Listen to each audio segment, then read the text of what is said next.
जाना पड़ेगा। और बचाव के लिए समय समय पर प्रधानमंत्री जी का आह्वान,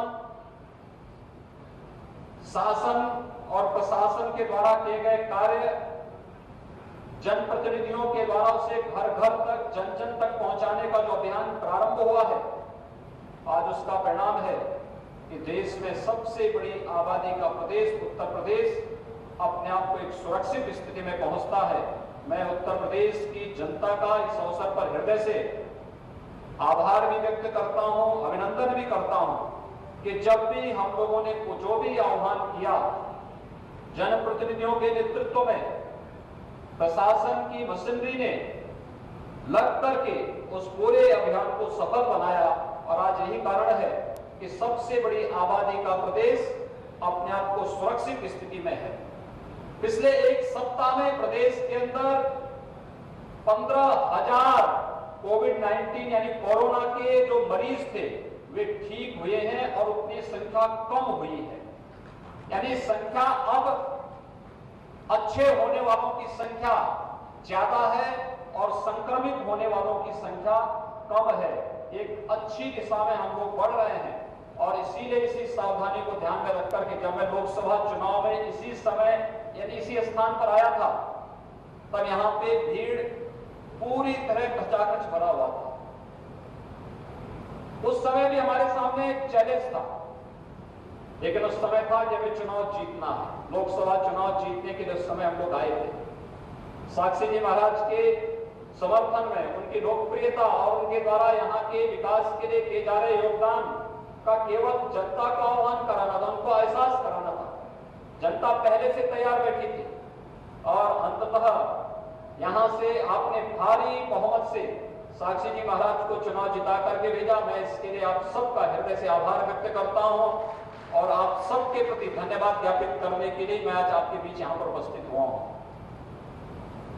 बीच बीच में कार्यक्रम का हमारा बनता रहा कि हम लोग अब चलेंगे तब चलेंगे, लेकिन पिछले 6 महीनों से तो हम लोग केवल कोरोना से जूझ रहे हैं और उसके लिए व्यवस्था करना, वहां से लोगों को बचाना, नए नए कोविड हॉस्पिटल का निर्माण करना। 40 लाख से अधिक तो प्रदेश के अंदर प्रवासी कामगार और श्रमिकाएं, इन कामगार और श्रमिकों को सुरक्षित स्थिति में उनके घरों तक पहुंचाना। और उन्नाव के अंदर तो प्रवासी कामगार और श्रमिकों ने एक इतिहास ही लिख दिया था। वे बेचारे जहां आजीविका कमाते थे वहां से भले ही उनको पलायन करना पड़ा हो, लेकिन जब हमने उन्हें यहाँ क्वारंटीन सेंटर में रखा तो जिस विद्यालय में थे उस विद्यालय का उन्होंने रंग रोगन करके ऐसा आदर्श विद्यालय बना दिया कि प्रधानमंत्री जी ने भी अपने मन की बात में उसका उल्लेख किया। मैं उन सभी प्रवासी कामगार श्रमिकों का भी हृदय से अभिनंदन करूंगा जिन्होंने अपनी हुनर का परिचय संकट के समय देने में भी कोई कोताही नहीं बरती।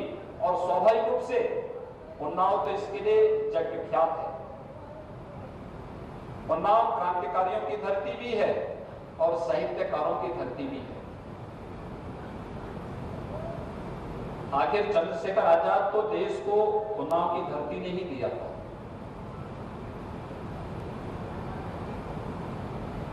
यहां पर क्रांतिकारियों की एक लंबी श्रृंखला थी जो देश की आजादी के लिए अपना सर्वस्व न्यौछावर करने को सदैव तैयार रहते थे। और चंद्रशेखर आजाद उस श्रृंखला के एक सिरमौर। आज सरदार भगत सिंह की जयंती भी है। स्वाभाविक रूप से इन क्रांतिकारियों के प्रति नमन करने और अपनी श्रद्धा को व्यक्त करने का एक अवसर हम सबको प्राप्त होता है। यह धरती प्रख्यात साहित्यकार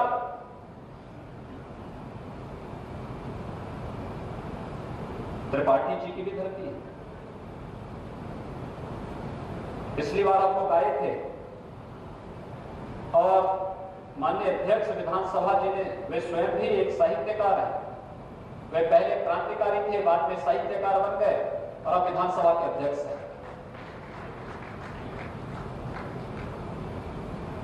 कमी देखने को मिलता है एक व्यक्ति साहित्य लेखन का काम भी करे गरीबों, मजदूरों और किसानों की लड़ाई को लेकर के भी जिन्होंने अपनी पूरी जवानी लगा दी हो, और उसके बाद फिर विधायिका के एक उस मंच पर जाएं, देश की सबसे बड़ी विधानसभा उत्तर प्रदेश की विधानसभा है, उस विधानसभा में अध्यक्ष के रूप में 403 विधायकों का मार्गदर्शन करते हुए, उन्हें लोक कल्याण के प्रति निरंतर आगाह करते हुए विधायिका के कार्य को पूरी प्रतिबद्धता के साथ आगे कर सके। आपने देखा होगा पिछले वर्ष उत्तर प्रदेश विधानसभा ने कुछ विशेष सत्र चलाए थे। एक सत्र तो हमारा तब चला था जो लगातार 36 घंटों तक चलता रहा, और 36 घंटों तक चलने वाला वह सत्र सामान्य सत्र नहीं था। वह कोई ऐसा सत्र नहीं था जहां पर कोई व्यक्ति केवल अपनी बात कर रहा हो या कुछ भी बोल रहा हो।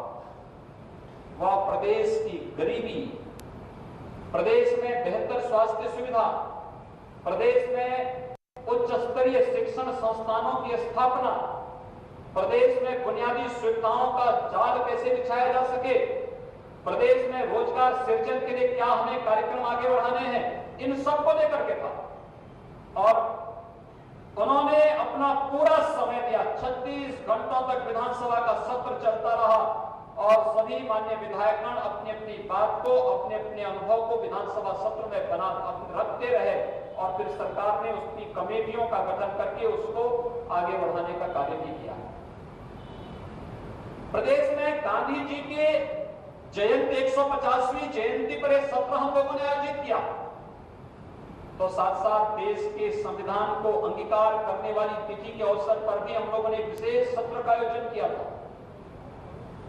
अनुसूचित जाति जनजाति के लोगों को शासन की सुविधा का लाभ निरंतर मिलता रहे, संविधान का विशेष संशोधन के लिए भी हमने विशेष सत्र का आयोजन विगत वर्ष किया था।